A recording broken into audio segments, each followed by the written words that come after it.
In this video, we'll dive deep into how the Bible unveils the origins of the Iranian people, their rise to power, and their central role in both the Old Testament and visions of the future. Prepare yourself. What you're about to discover will reshape how you see Iran, not just as a modern nation, but as a key player in God's unfolding plan for humanity. On Others video, discover the secrets of the world. What if I told you that modern-day Iran, a nation often seen through the lens of geopolitics and modern conflict, plays a critical role in the Bible's grand narrative of prophecy and world events? When most people think of the Bible, they focus on Israel, Egypt, and Babylon. But what if I told you that Iran, known as Persia in biblical times, wasn't just another empire, but a nation specifically named in prophecy, destined to shape the fate of God's chosen people? Iran's story in the Bible begins far earlier than most realize.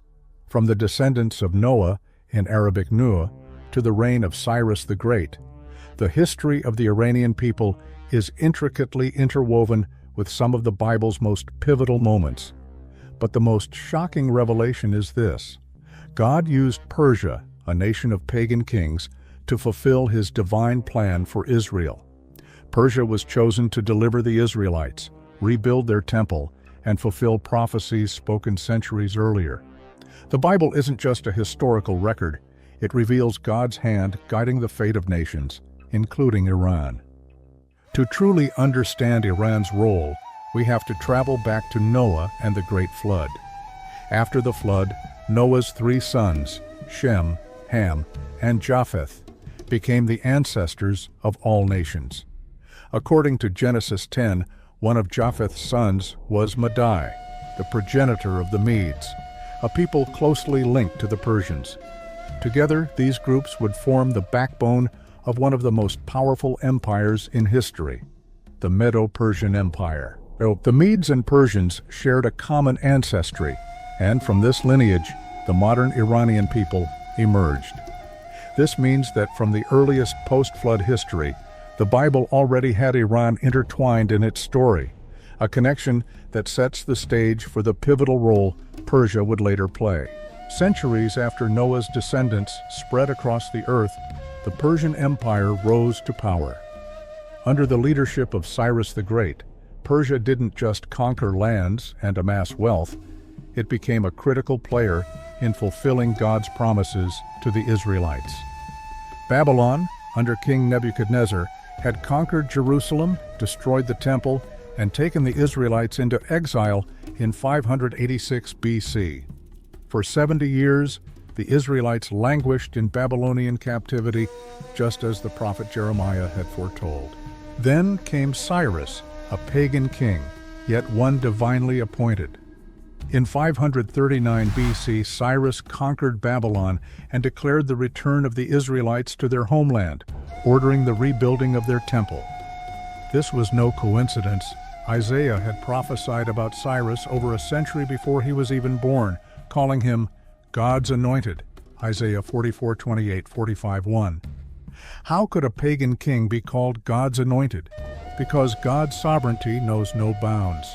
Cyrus was a living testament to God's ability to use anyone, even those outside his covenant, to fulfill his divine will. Persia didn't just stop with Cyrus's decree. The book of Esther reveals another remarkable intervention. During the reign of King Xerxes I, also known as Ahasuerus, a plot was devised by Haman, a court official, to exterminate the Jewish people. But through God's providence, a young Jewish woman named Esther had become Queen of Persia. Encouraged by her uncle Mordecai, Esther courageously revealed her Jewish heritage to the king and pleaded for her people's survival. Esther's intervention saved the Jewish people from annihilation, and Haman's plot was foiled. Once again, Persia became an instrument of divine protection, ensuring the survival of God's chosen people. This miraculous event is still celebrated today during the Jewish festival of Purim, a testament to how Persia, though a foreign empire, played a vital role in the preservation of Israel. Persia's biblical significance doesn't end with its historical role. Prophecies in the Bible continue to place Persia at the heart of world events, even into the end times. The prophet Daniel, serving under both Babylonian and Persian kings, received visions about the rise and fall of world empires, including Persia. In Daniel 2, a statue representing the empires of the world includes a silver chest and arms, symbolizing the Medo-Persian Empire. And in Daniel 7, the second beast, a bear, represents this empire's power and dominance. But perhaps most startling is the prophecy in Ezekiel 38-39, where Persia is named as part of a coalition that will come against Israel in the last days, in a conflict known as the War of Gog and Magog. This battle, still yet to unfold, places modern-day Iran, biblical Persia, right at the center of the climactic final events of world history. Even though the Persian Empire eventually fell to Alexander the Great, its influence endured.